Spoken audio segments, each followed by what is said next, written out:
இப்போது புதிய அறிமுகம் ஆச்சி ஹோட்டல் சாம்பார் 50 கிராம் ரூபாய் 20 மட்டுமே.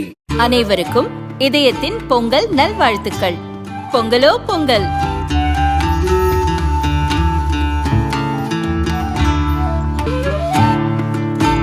அனைவருக்கும் இதயம் மந்த்ராவின் பொங்கல் தின நல்வாழ்த்துக்கள். பொங்கலோ பொங்கல். லயன் காஷ்மீர் ஹனி, அழகும் வாசனையும் கமழும் காஷ்மீர் லயன் காஷ்மீர் ஹனி. அசல் தேன் அசந்தேன். தாவேக தலைவர் விஜயின் ஜனநாயகன் படத்துக்கு யுஏ சான்று வழங்கி உத்தரவிட்ட தனி நீதிபதியின் உத்தரவை சென்னை ஹைகோர்ட் தலைமை நீதிபதி தலைமையிலான அமர்வு ரத்து செய்து உத்தரவிட்டிருப்பது பெரும் பரபரப்பை ஏற்படுத்தியுள்ளது. விஜய் முழுநேர அரசியல்வாதியாகும் வகையில் தனது கடைசி படமான ஜனநாயகனை கருதுவதால் இந்த படம் சினிமா ரசிகர்கள் மத்தியிலும் அரசியல் களத்திலும் பெரும் எதிர்பார்ப்பை ஏற்படுத்தியிருந்தது. தேர்தல் பொங்கல் தேதியை கணக்கிட்டு ரிலீஸ் தேதியை தயாரிப்பு நிறுவனமான கேவிஎன் புரொடக்ஷன் அறிவித்திருந்தது. பொங்கல் பண்டிகையை முன்னிட்டு ரிலீஸ் ஆகும் படம் தேர்தல் களத்திலும் எதிரொலிக்கக்கூடும் என்று எதிர்பார்க்கப்பட்டிருந்தது. ஆனால் படத்துக்கான தணிக்கை சான்று வருவதில் தாமதமானது.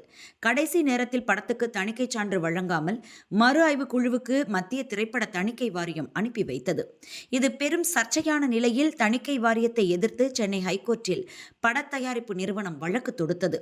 அதை விசாரித்த தனி நீதிபதி PT ஆஷா படத்தை மறு ஆய்வு குழுவுக்கு அனுப்பிய தணிக்கை வாரிய உத்தரவை ரத்து செய்தார். மேலும் படத்துக்கு உடனடியாக யுஏ சான்று வழங்க வேண்டும் என்றும் தணிக்கை வாரியத்துக்கு உத்தரவிட்டார். இதனால் படம் உடனடியாக வெளியாகும் வாய்ப்பு உருவானது. ஆனால் தீர்ப்பு வெளியான சிறிது நேரத்தில் சென்னை ஹைகோர்ட் தலைமை நீதிபதி MM ஸ்ரீவஸ்தவா, நீதிபதி அருள்முருகன் அடங்கிய 2 நீதிபதிகள் அமர்வில் முறையீடு செய்தது. இந்த வழக்கில்தான் ஜனநாயகன் படக்குழுவுக்கும் விஜய் ரசிகர்களுக்கும் இடியை இறக்கும் தீர்ப்பு இப்போது வெளியாகியுள்ளது. தனி நீதிபதி வழங்கிய உத்தரவை அதிரடியாக ரத்து செய்த ஹைகோர்ட் மீண்டும் தனி நீதிபதி வழக்கை முழுமையாக விசாரித்து புதிய உத்தரவு பிறப்பிக்க வேண்டும் என்று கூறியுள்ளது. இப்படியொரு தீர்ப்பை வழங்க நீதிபதிகள் சொன்ன காரணம் என்ன? ஜனநாயகன் படத்தில் அப்படி என்ன இருக்கிறது? தேர்தல் தேதி அறிவிப்புக்கு முன்பு படம் வெளியாக வாய்ப்பு உள்ளதா என்பதை பார்க்கலாம். 2 நீதிபதிகள் அமர்வில் ஏற்கனவே விசாரணை நடந்து முடிந்திருந்தது.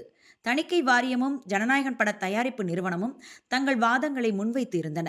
தனி நீதிபதி தங்கள் வாதத்தை கேட்காமலேயே தணிக்கை சான்று வழங்க உத்தரவிட்டதாக தணிக்கை வாரியம் தரப்பு கூறிய வாதத்தை நீதிபதிகள் ஏற்றுக்கொண்டனர். அதன் அடிப்படையிலேயே இன்று தீர்ப்பு வழங்கினர்.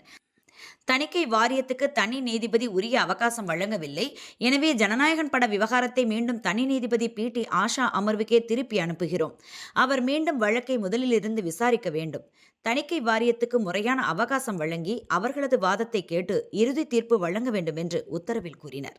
தணிக்கை வாரியத்தின் வாதத்தை தனி நீதிபதி கேட்கவில்லை என்பதை தாண்டி இந்த தீர்ப்பை வழங்க 2 முக்கிய காரணங்களையும் நீதிபதிகள் சுட்டிக்காட்டினர். ஒன்று, படத்தில் மத உணர்வை புண்படுத்தும் காட்சி. இன்னொன்று, படத்தில் வரும் நம் பாதுகாப்பு படை தொடர்பான காட்சி. விசாரணையின் போது இந்த 2 விஷயங்களையும் தணிக்கை வாரியம் முக்கிய வாதமாக முன்வைத்தது. படத்தை மறு ஆய்வு குழுவுக்கு அனுப்பவும் இதுவே காரணம் என்று சொன்னது. இதை சீரியஸான விஷயம் என்று தீர்ப்பு வழங்கிய நீதிபதிகளும் கூறினர்.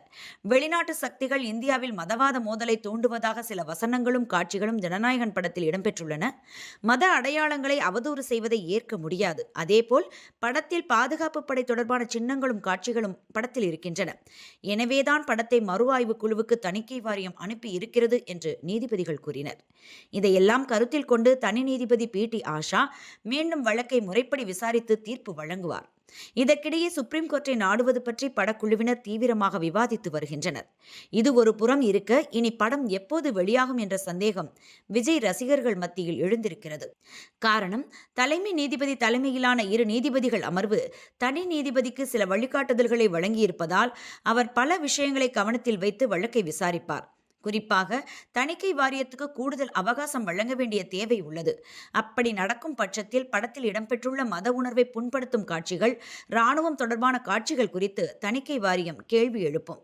உண்மையிலேயே அவை சர்ச்சைக்குரிய காட்சிகளாக இருப்பின் அவற்றை சரி செய்ய என்ன முடிவுகள் எடுக்கப்படும், அதற்கான கால அவகாசம் என்ன என்பதெல்லாம் தனி நீதிபதி வழங்கும் புதிய தீர்ப்பிலேயே தெரிய வரும்.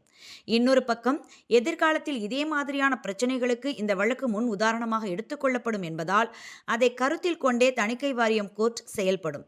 ஒருவேளை தணிக்கை வாரியம் வலியுறுத்துவது போல் படத்தை மறு ஆய்வு குழுவுக்கு நீதிபதி அனுப்பி வைத்தால் அங்கிருந்து இறுதி முடிவு எடுக்க 2 வாரம் முதல் 20 நாட்கள் வரை ஆகக்கூடும்.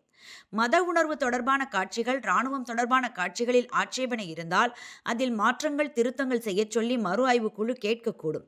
சினிமாட்டோகிராஃப் சட்டம் 1952, சினிமாட்டோகிராஃப் சான்றிதழ் விதிகள் 2024 உள்ளிட்டவை தணிக்கை சான்றிதழ் வழங்குவதில் பின்பற்றப்படும். இவை அனைத்து முடிவடைய 1 மாதம் ஆகுமா அல்லது அதற்கு மேல் ஆகுமா என்ற கேள்வி எழுந்துள்ளது. 2026 சட்டசபை தேர்தல் தேதி அறிவிப்புக்கு முன்பாக தனி நீதிபதி தீர்ப்பு வழங்கினால் மட்டுமே படம் அடுத்த மாதத்திலாவது வெளியாகும். தேர்தல் தேதியை அறிவித்துவிட்டால் தேர்தல் முடிந்த பிறகே படம் வெளியாகும் நிலை ஏற்படும். காரணம், விஜய் அரசியல் தலைவராக இருக்கிறார். தேர்தல் நடத்தை விதிகள் அமலாகிவிட்டால் அவரது படம் வெளியாவதில் சிக்கல் வந்துவிடும். என்ன நடக்கும் என்பது தனி நீதிபதி அளிக்கப் போகும் தீர்ப்பை பொறுத்துதான் இருக்கிறது.